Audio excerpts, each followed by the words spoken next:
Happy New Year. I'm John Jertson, a Senior Wealth Advisor with Blue Sky Wealth Advisors. I just wanted to share with you over the next few minutes about some recent changes that took place to tax law that affect the distribution stage of retirement accounts. There were, in fact, a lot of provisions passed under the Setting Every Community Up for Retirement Enhancement Act, which became part of the broader appropriations bill that passed late in 2019. Of course, that name basically means nothing except you should know someone's job in Washington is to come up with names for legislation which make up clever acronyms. In this case, we've spelled out the word secure. This apparently gets members of the House of Representatives and the Senate very excited. I'm not sure if this legislation inherently makes anyone's retirement any more secure, but it does change the conversation about what tax planning for retirement accounts looks like. And what do I mean by tax planning for retirement accounts? Let's just back up and understand that over the working years for an individual, they usually have the opportunity to sock away some of their earnings into 401ks or similar plans. Maybe they use IRAs. The point is these things have the same tax characteristics, and they provide a nice tax deduction, and then the money can grow sheltered from tax for many years. But the strategy is compromised somewhat, if not altogether busted, if the tax rate that's paid during the distribution phase is much greater than the tax avoided during the contribution phase. If you think about it, every IRA balance has some portion, usually unknown, that's going to pay taxes, and our objective is to try and minimize that portion. So the newly passed Secure Act contains a couple of consequential changes that are important for us to consider when we do our planning. First of all, Congress, I believe, was motivated by increasing life expectancies. They finally threw out the very peculiar age of 70 and one half, which was a trigger for making required minimum distributions. So now anyone younger than that age by the end of 2019 does not have to take their RMDs until they turn the nice round integral number of 72 years old. I should point out it's still possible to make qualified charitable distributions in the year you turn 70 and one half, although in those first year or two, you may not be satisfying any RMDs because you don't have any RMDs.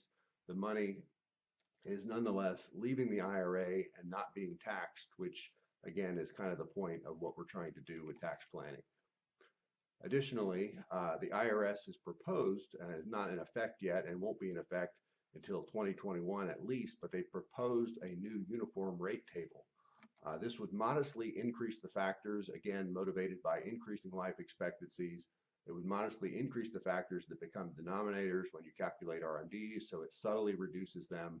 Of course, over many years, the compounded effect of having smaller RMDs, as well as starting the distributions at age 72, are ultimately expected to result in IRAs having greater terminal values by the time they are inherited. And that leads me to the other feature of the Secure Act, which is really a sea change in the way that inherited IRAs work. A spouse is still going to be able to inherit an IRA and have the option to combine it with their own IRA, but it's where a non-spouse inherits an IRA in 2020 and going forward, there isn't going to be the idea of a stretch IRA where the heir would use a different factor table to stretch out distributions over the remainder of their whole life. The new rule that we have to work with is that beneficiaries have no more RMDs, but essentially have a 10-year period with which to fully distribute the inherited IRA. And that's a lot more accelerated in terms of tax revenue. Let's just assume for a moment that an heir inheriting $1 million IRA wants to evenly distribute the taxable income rather than creating a tax bracket busting balloon distribution in the 10th year. The estimation of how much to distribute each year is actually a rather hairy formula, but fortunately, any financial calculator or spreadsheet is up to the task because it's exactly the same way we would calculate a mortgage payment. I'll show you in Microsoft Excel using the payment function. Of course, we don't know exactly how the investments in the IRA are going to perform, so we'll just have to estimate there. Example, payment, first argument, rate, we'll expect 6% growth on the investments. The second argument is the number of periods. In this case, we want 10 years. Present value is the size of the inherited IRA. Future value is 0 because we want it to be fully amortized by year 10. And finally, we could put 1 as the final argument to put things in begin mode. Essentially, that's what we would want to do if we're making the distributions early in the year, or we can leave it blank if we're making them at the end of the year. I'll choose 1. So in this example, it looks like our heir of the $1 million IRA needs to distribute and add to ordinary income about $128,000 a year for the next 10 years. It's important to note that $128,000 may not be greater at all or much greater than the RMD that their deceased parent was taking. But the person that inherits may still be working and in the peak earning stage of their career, so it may end up being taxed at a higher rate. In fact, through a combination of apathy and tax avoidance and wanting to continually kick the can down the road, I predict a lot of inheritors will distribute much less at the cost of facing a catastrophically high tax income distribution in the final year. There's definitely an opportunity for planning there. So because of the factors I talked about earlier, setting up a larger terminal value for IRAs and now the new rules for inheritors just having 10 years to distribute, I think the focus of tax planning for retirement accounts has taken a bit of a generational shift. It now becomes more about how to mitigate taxes on heirs. So this rule's only been out for a few days, and obviously tax planners and estate attorneys all over the country that are still digesting them. I'd like to share a few ideas on how to control the taxes on IRA distributions that heirs will face. Number one, increasing the number of beneficiaries. Now, it may be that right now the kids are inheriting, but why not the grandkids as well?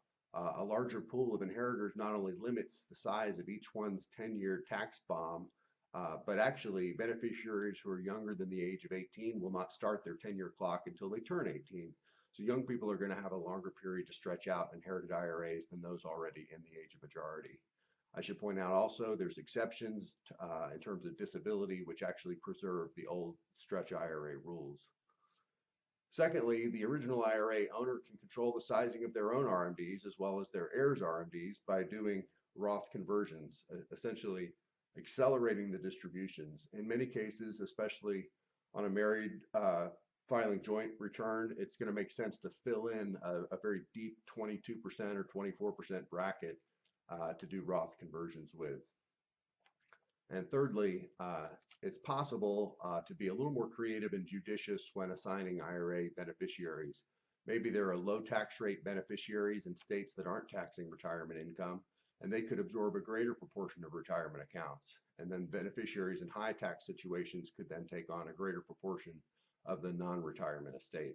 This obviously gets a little complicated, but it's nonetheless a possibility. And finally, I don't want to get into the weeds here, but it is possible when there is charitable intent, and especially when there is a taxable estate, to utilize something called a charitable remainder trust as an IRA beneficiary. This would be where heirs would receive annual payments, generally at least 5% over their whole life, and then a charity would receive the remainder. It's probably not going to maximize the amount that the heirs are going to receive, that the non-charitable heirs are going to receive after tax. But it is possible in some sense to kind of Frankenstein back to life the longer term stretching out of income that was mostly lost with the passage of the Secure Act. Well, that's about as much as I wanted to share today, but I wish everyone a happy new year from Blue Sky Wealth Advisors. Every time Congress changes the rules, there's a new puzzle, and we're happy to help our clients solve them.